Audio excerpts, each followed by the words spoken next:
Ramadã. Já sei! É a quaresma dos muçulmanos. Bem, então, deixa eu te explicar umas coisas sobre comparação. Já sei, já sei! Nesse período, os muçulmanos ficam o dia todo sem beber e sem comer, todos os dias, por um mês inteiro, né? Sim, exatamente. Muçulmanos têm superpoderes e conseguem ficar um mês inteirinho sem comer e sem beber nada. Exatamente isso. Pode ter certeza. Ramadã. Você já ouviu essa palavra, certo? Mas o que esse termo nomeia? Um mês? Um tipo especial de jejum? E quando esse tal de Ramadã começou? Fiquem calmos e respirem fundo, porque hoje vamos aprender sobre isso.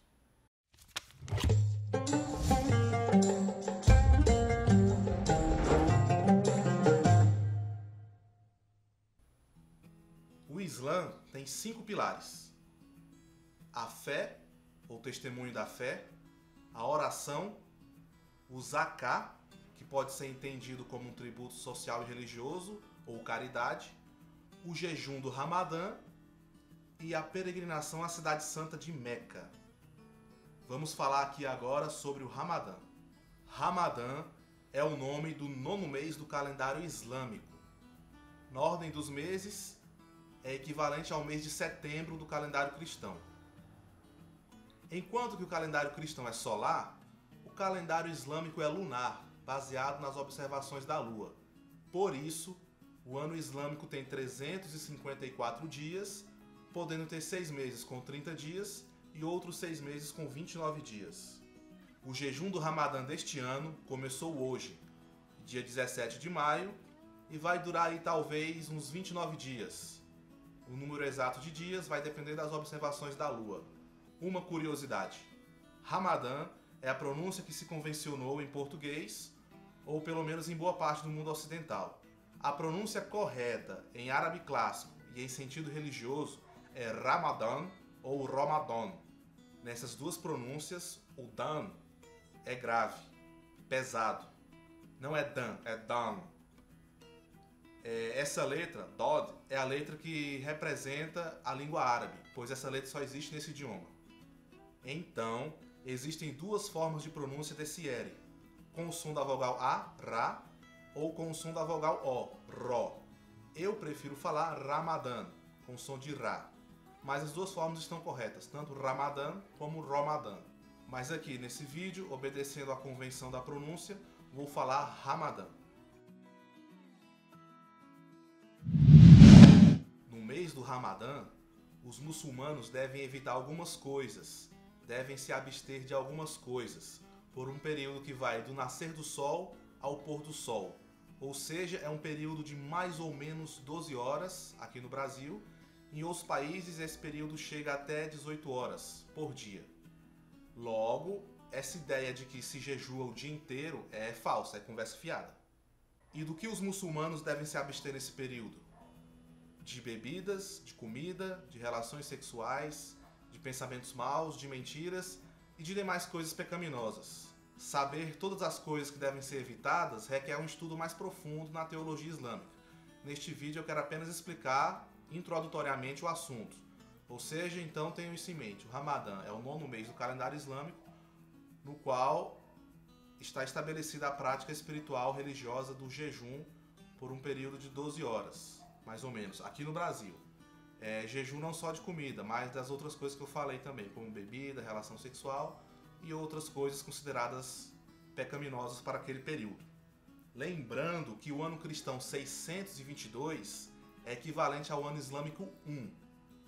E no ano cristão 624 ou ano islâmico 2, o Ramadã passou a se tornar obrigatório para todo muçulmano e muçulmana com condições físicas e mentais e que tenham atingido a puberdade.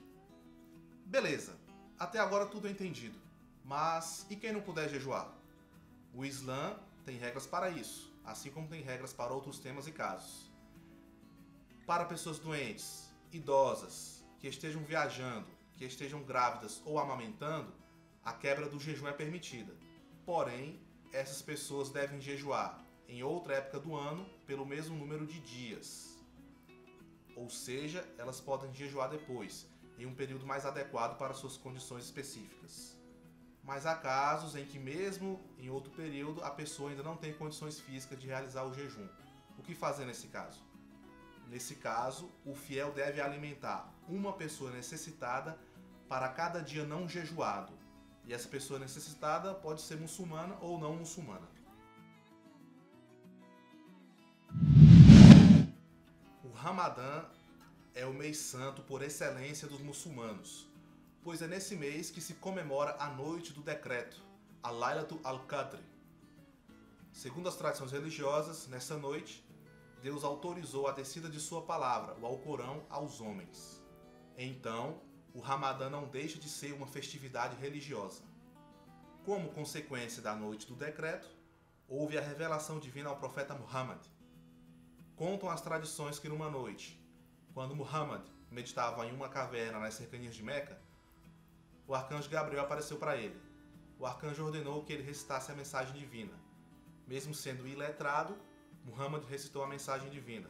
Começaram ali suas atividades religiosas.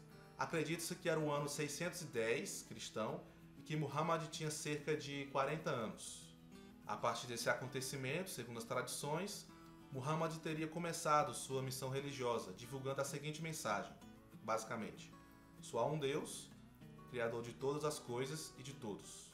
Uma curiosidade: antes do Islã, os árabes politeístas, que adoravam vários deuses, também consideravam o Ramadã um mês sagrado e também praticavam um jejum nesse mês. O Islã ressignificou essas práticas, ou seja, deu novos sentidos e significados ao jejum que já era praticado durante o Ramadã pelos árabes politeístas. Essa ressignificação, claro, se deu segundo a mensagem do profeta Muhammad, ou seja, segundo o monoteísmo que ele pregava. E nessa mesma Arábia pré-islâmica e em localidades próximas, tribos de judeus e de cristãos também tinham a tradição do jejum, semelhante à tradição dos árabes politeístas. Ou seja, a prática do jejum como prática religiosa não é exclusiva de uma religião e nem de uma região. O Ramadã tem um forte significado espiritual para a Umma, a comunidade de muçulmanos. Considera-se que nesse mês a graça de Deus flui sobre essa comunidade. Vejamos alguns significados espirituais do mês. O jejum do Ramadã é encarado como um método de purificação pessoal e espiritual. Provando as dificuldades do mundo e os desconfortos do mundo, por um período mesmo que curto, um mês, o fiel sente empatia e simpatia pelas pessoas necessitadas e assim se desenvolve espiritualmente. O Ramadã é um mês de reflexão espiritual no qual os muçulmanos devem se dedicar mais à humildade, à generosidade, à caridade e às boas ações. É tempo de autocontrole e autodisciplina, tempo para o fiel educar seu corpo e sua mente para se distanciar dos seus desejos pessoais e se aproximar mais do divino. Por isso, não é raro que não muçulmanos sejam convidados para a quebra do jejum logo após o pôr do sol e para demais atividades do mês. Em países oficialmente islâmicos ou de maioria muçulmana, é comum que a quebra do jejum seja um evento coletivo, uma atividade social na qual as pessoas vão nas casas umas das outras para comer. Sendo assim, os significados e as atividades do Ramadã envolvem a partilha, a comunhão coletiva e social. Além disso, durante o Ramadã, os fiéis são encorajados, incentivados a ler o Alcorão e a refletir sobre o texto sagrado. Como defende o historiador Felipe Maílio Salgado, o Ramadã é um testemunho de unidade e de solidariedade da Umma, a comunidade de muçulmanos. Por isso, é um elemento que dá identidade a essa comunidade. E para finalizar, coloco mais uma consideração do historiador que eu acabei de citar. Segundo ele, durante o Ramadã, outros eventos ou narrativas também são lembradas. Os xiitas lembram o nascimento de Hussein, neto do profeta, e a morte de Ali, primo e genro do profeta.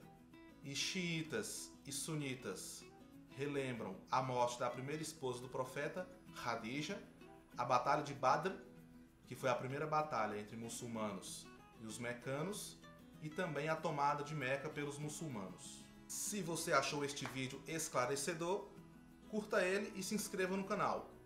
Peço também para acompanhar as atividades do Orientalismo na Rede, no Blogspot, no Facebook e no Instagram.